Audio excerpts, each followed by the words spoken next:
Hey everyone, it's Lindsay from BePrimo, and today I want to talk about flirting and how you can increase your skills in charming the pants off someone, literally or figuratively. Flirting is a key component when you're trying to attract and date someone, but it can be tricky sometimes. Here are 5 things you can do to instantly make yourself better at flirting. Number 1, make eye contact. I've mentioned it before, but eye contact is extremely powerful when it comes to attracting someone. Making eye contact and smiling is already sending a big, huge sign that you're interested in them or they're interested in you. Being able to hold your gaze with someone conveys confidence and trustworthiness. Studies have also shown that gazing into a potential partner's eyes can increase attraction. Remember not to stare at the person nonstop though, that's going to creep them out. And if you catch someone's eye 2 or 3 times, be sure to go up and talk to them so you're not the weirdo in the corner staring. Number 2, compliment someone on something they've done, not on their looks. This is probably more of a tip for men than women, as men tend to give women a lot of compliments on how beautiful they are, and women tend to disregard most of these compliments. The problem with complimenting someone just on their looks is that it's an old, unoriginal compliment and usually feels disingenuous. It generally leaves the recipient unsure of what to do next and feels superficial. A better way to compliment someone is on something they've done or that they have control over. An example of this would be instead of complimenting a woman by telling her she's beautiful, compliment her on how she carries herself or on her style, because that's something she directly controls. Women should compliment men in this way too. It's about recognizing the work that he or she has put into creating his or her style or accomplishments. Own your compliments too. Don't say, "You have a really nice fashion sense." Tell them, "I love your sense of style." Or, even if you are going to tell her she's beautiful, saying, "I think you're beautiful," will mean a whole lot more and be more effective.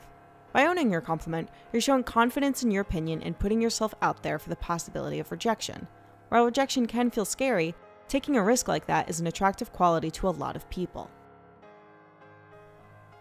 Number 3, use humor and tease them. In my opinion, humor is the defining element to flirting. You can have a conversation and compliment someone, but that doesn't make it flirting. When you add the element of teasing and humor, that's what makes it flirting. It adds excitement and surprise to an interaction because it goes against what people are expecting. It adds the good kind of tension and uncertainty, drawing people towards you as they're curious to hear more. Teasing shows that you're not afraid to poke fun at them. You don't take things too seriously, and you're not desperate for their approval. Being funny is also generally a good indicator for intelligence. There are a few different ways that you can use humor and teasing to flirt with someone and attract them. The most common is the push-pull. When flirting with someone in a push-pull manner, you give them a compliment and then use humor to keep the mood light and avoid the tone of the conversation from getting too serious. An example of what that would look like is if you were to say, "I think you're the most attractive person I've ever met." Though, based on the people I've met, you might not want to get too carried away with that. While saying he or she is the most attractive person you've ever met, it can be a pretty heavy compliment, indicating that you don't know many attractive people and therefore he or she may not be that attractive, can be an unexpected turn and might make them laugh. Humor sometimes borders on the line of funny and insulting, so remember to tease with good intention so that you do your best in creating a fun atmosphere rather than an angry one. Other ways you can use the push-pull is by pretending not to like the other person or rejecting them before anything has even started between you two. For example, let's say you were talking to someone and they mentioned they like your rival sports team. Something you could say would be, "You're a Yankees fan? Damn, that's a shame because I was hoping to take you home tonight, but if you're a Yankees fan, I don't think I could do that with a clear conscience." Or, "Oh man, I really thought we were perfect for each other, but I guess not. Sorry, we just weren't destined to be together. It's probably best if you leave now." These are fun ways to tease the other person by pretending to push them away, and if he or she is also into you, they'll likely play along. Another way you can use humor to flirt is when saying something that's fairly silly but in a serious tone. A good example of that would be when I was with a group of friends at a bar that allowed people to bring their dogs. It was a great place because people would have their dogs sitting with them or wandering around the bar, and you got to pet them. A girl was walking by my group, and at one point, one of my friends stopped her and said, "Oh, excuse me, you need a dog to get through." Instantly, she started laughing because of how serious he was, but it was also obvious that you don't actually need a dog to get into the bar.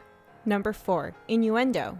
Using innuendo in your conversation is a playful way to communicate your attraction without saying it outright. A good example of this would be when Craig Ferguson had Kate Mara on his show. Oh, really? Maybe he already has one. Maybe he got given one as a gift by one of his friends. I want you to give me a snake cup. I'll give you a snake cup, young lady, yeah. Oh, dirty man. Dirty Craig, dirty Craig. I am not dirty. party, I said I'd give you a snake cup, and you will receive one, and you will enjoy it. Bet I will. You would. Bet I would. You would. How have you been? What have you been up to since I saw you last? Been pretty good. Yeah? Pretty good. Yeah, making huge movies. But lots of stuff. In this exchange, the snake cup is clearly an innuendo for something else, but what makes it fun is what's not said. It's fun because Craig plays it as seemingly innocent, and he's suggesting Kate is the one with the dirty mind if she thinks the snake cup means something different. Innuendo gets people to think about exactly what's not being said. So if you get someone to think about that snake cup, it primes them to think about enjoying a snake cup with you, and that plants a little seed of attraction into their minds. Number 5. In addition to teasing, adding some physical contact can help boost attraction while you're flirting. Just like humor, it's important to stay on the fine line of not too much physical contact and having just enough. Some good examples would be touching his or her arm when making a point, gently pushing them away if you're teasing, or a light hit on the arm or shoulder, bumping into them with your hip or shoulder. In certain contexts, you could even hold their hand or lock arms with them if you're joking around. Along with physical contact, your body language can also send some strong signals. When you're flirting with someone, you generally want your body faced towards them to show you're fully engaged. You can also try mirroring the other person's body. In psychology, mirroring is typically a subconscious behavior we do with people we like. We tend to feel closer and more trusting of someone who mirrors our posture, gestures, and attitude. Therefore, if you see the guy or girl you're talking to is leaning on one leg, you can also lean. If you're sitting and they are resting their head on their hand, do so as well. Also, if you notice that they are mirroring you, that's probably a good sign. Just a few final notes. Always take the temperature on how the other person is reacting. You want to be tuned in to whether or not the joke you said was funny, if they stiffened when you leaned into them, or if they leaned in as well. If they're turning away from you, they're not smiling, or they're looking away constantly, it probably means they're not into you, and you either need to change up what you're doing, maybe you made a bad joke and so you need to spend more time building up rapport before taking things further, or take the signal that they just don't like you. If they keep consistent eye contact, are laughing, leaning in, mirroring, and making physical contact, then that's a good sign and keep it up. Lastly, remember to have fun. Flirting is supposed to be fun and energizing. Don't bog yourself down worrying over every little detail. The more you flirt, the better you'll get, and the more fun you have with it, the more people will want to flirt with you. So there you have it, just a few tips to step up your flirting game. Thanks so much for watching. Leave a comment below if there are any flirting techniques that you've found to work well for you. And then don't forget to like this video and subscribe to our channel. We post new videos on dating and self-improvement every week.